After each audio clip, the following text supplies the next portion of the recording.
Muy buenas tardes. Mi grupo está conformado por Geraldine Negrete Rudiño, Jason Cabadilla Hoyos, Javi Villa de Ibanaya, Luisa Galeano Cogollo, mi persona Jesús Argel. Hoy venimos a hablarles sobre régimen y sistemas políticos colombianos, expuesto por el señor Alejo Vargas. El señor Alejo Vargas es un politólogo y analista colombiano. Es doctor en Ciencias Políticas, magíster en Política Social, profesor titular en la Facultad de Derecho, Ciencias Políticas y Ciencias Sociales. Es un exdirector del Instituto de Investigación de la Universidad Nacional de Colombia. Es autor de numerosos libros, entre los cuales podemos encontrar Guerra y Solución de Conflictos Negociada, ELN, Origen, Evolución y Procesos de Paz, Notas sobre el Estado y Políticas Públicas.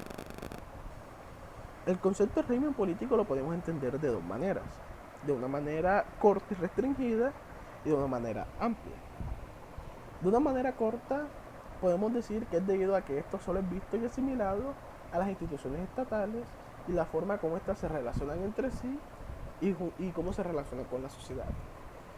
Y de una manera amplia, podemos decir que el término régimen político designa un conjunto completo de instituciones más o menos coordinadas y articuladas, que se refieren a la vez al fundamento de poder, a la elección de los gobernantes, a su estructura y a sus limitaciones.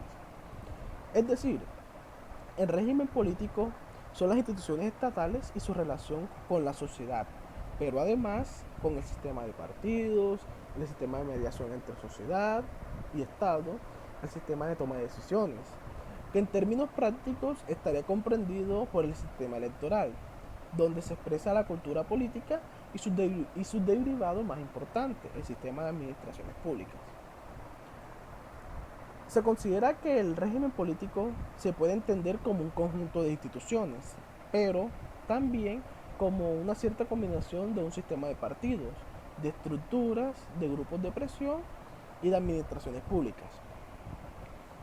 El régimen político hace relación al conjunto de elementos de orden ideológico, institucional y sociológicos, que se unen para formar el gobierno de un país dado durante un periodo determinado y donde el principio de legitimidad, la estructura de las instituciones, el sistema de partidos, la forma y el rol del Estado se pueden señalar como sus componentes esenciales para mantenerse.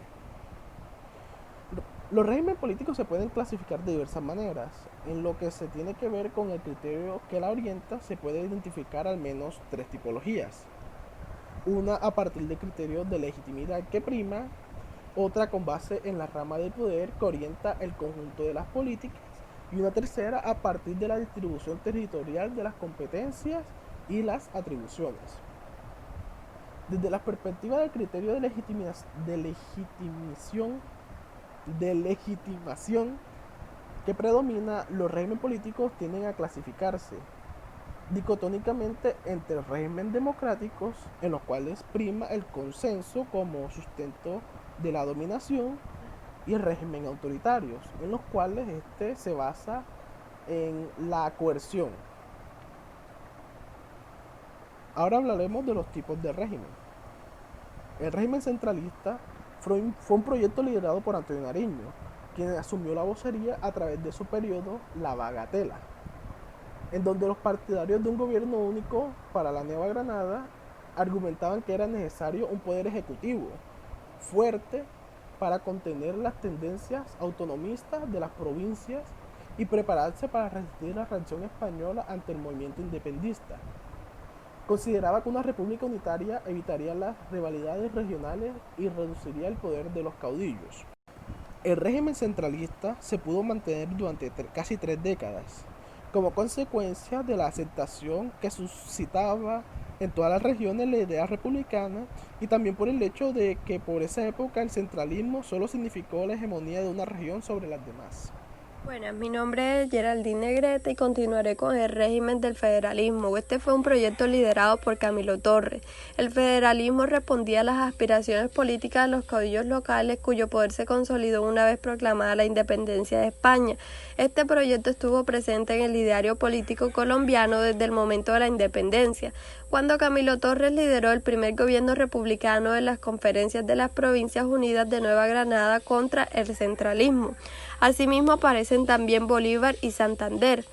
En la Constitución boliviana dividió el poder en 4 ramas: electoral, legislativa, ejecutiva y judicial. El poder ejecutivo se entregaba a un presidente vitalicio, el jefe de la administración, sin ser responsable de los actos de esta.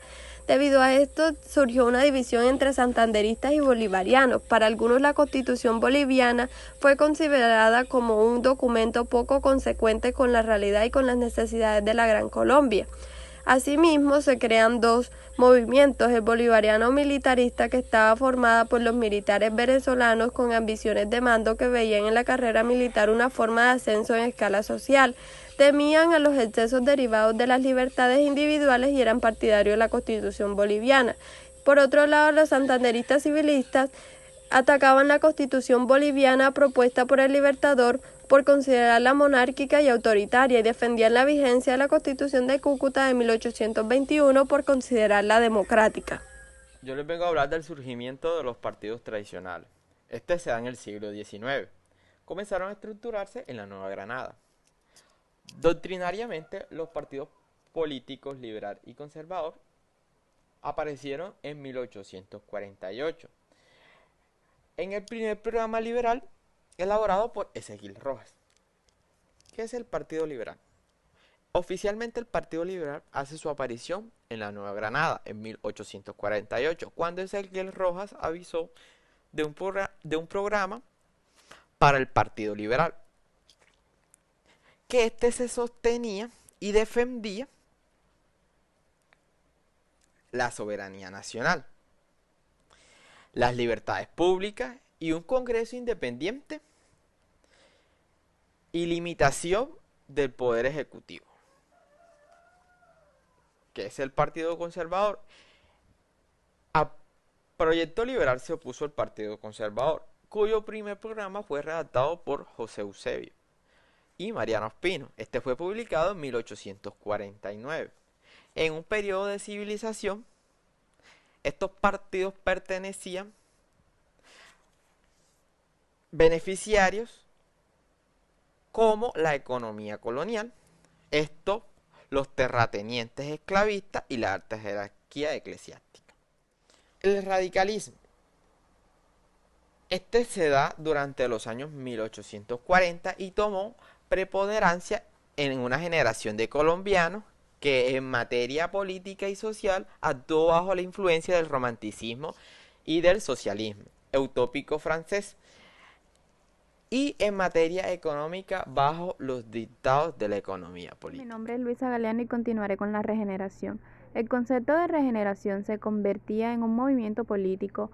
La crítica al orden federal surgió así de las entrañas del radicalismo. El propio federalismo condujo a que por fin un proyecto político centralista pudiera establecerse sólidamente en Colombia. Las críticas al régimen radical se sustentaban en la imposibilidad de gobernar a la Unión como un todo. Esto traía contradicciones. Por una parte, la libertad individual ante el orden jurídico que debía velar por la vida común, y por otra parte, la libertad soberana de cada Estado frente a la ineludible tarea de invertir en cada uno de estos con el fin de fortalecer la nación económica, social y educativamente. Las soluciones planteadas por el Partido Nacional para resolver esas contradicciones fueron el centralismo a nivel legislativo y administrativo, el control a la libertad de prensa y prohibición de libre comercio de armas.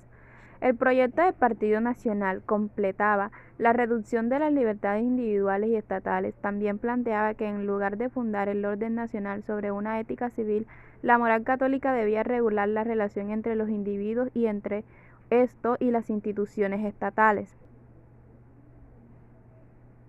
República de Colombia, catolicismo y centralismo. El nuevo pacto centralista se sometió a la consulta de los 619 municipios que tenían el país en esa época, siendo aprobado por 605 y solo 14 se opusieron a ella. Así, la propuesta del Partido Nacional se convirtió en la base de una nueva constitución, la de 1886.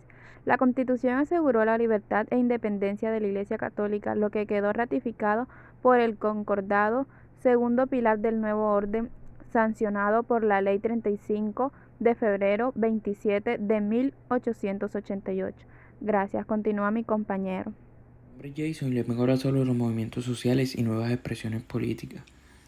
A lo largo de la gestión de Carlos Restrepo, resurgieron en el territorio empresas políticas de tipo artesanal, aunque ya se gestaba una clase obrera actualizada. Uno de los más grandes problemas que tuvo que encarar la gestión de José Vicente Concha ha sido la expansión del desplazamiento campesino en la parte del sur del territorio, especialmente en el Cauca, bajo el liderazgo del indígena Manuel Quintín Lamy. Para hablar sobre el desplazamiento obrero y campesino, podemos decir que los inconvenientes económicos ocasionados por la posguerra produjeron actitudes en la clase obrera que, influida por el ambiente revolucionario de la era, expresó su descontento por medio de huelgas. Otras huelgas se presentaron en Barranquilla, Cartagena, Girardot y en Segovia, Antioquia, donde las compañías extranjeras fueron presionadas para que se les concedieran determinados privilegios. En todos los casos, la huelga probó ser el mecanismo más efectivo en el momento de obtener conquistas sociales para la clase obrera.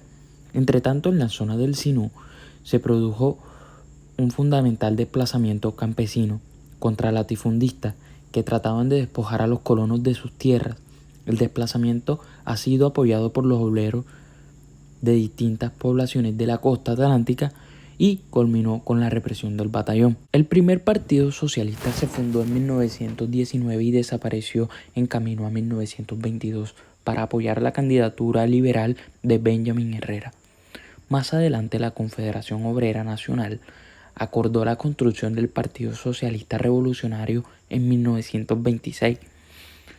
En julio de 1930 se fundó el Partido Comunista de Colombia y en 1933 nació el Conjunto Marxista, que al igual que el Partido Comunista apoyó el régimen de Alfonso López Pumarejo por medio del Frente Popular en 1936.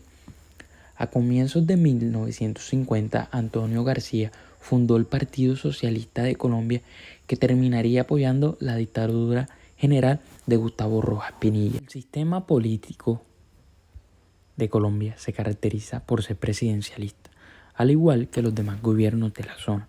El presidente de la República es el líder de Estado, de régimen y suprema autoridad administrativa, tal y como lo sugiere la Constitución de 1991, y se elige por voto directo y secreto de todos los ciudadanos y ciudadanas del territorio, por un periodo de 4 años, sin probabilidad de ser reelegido.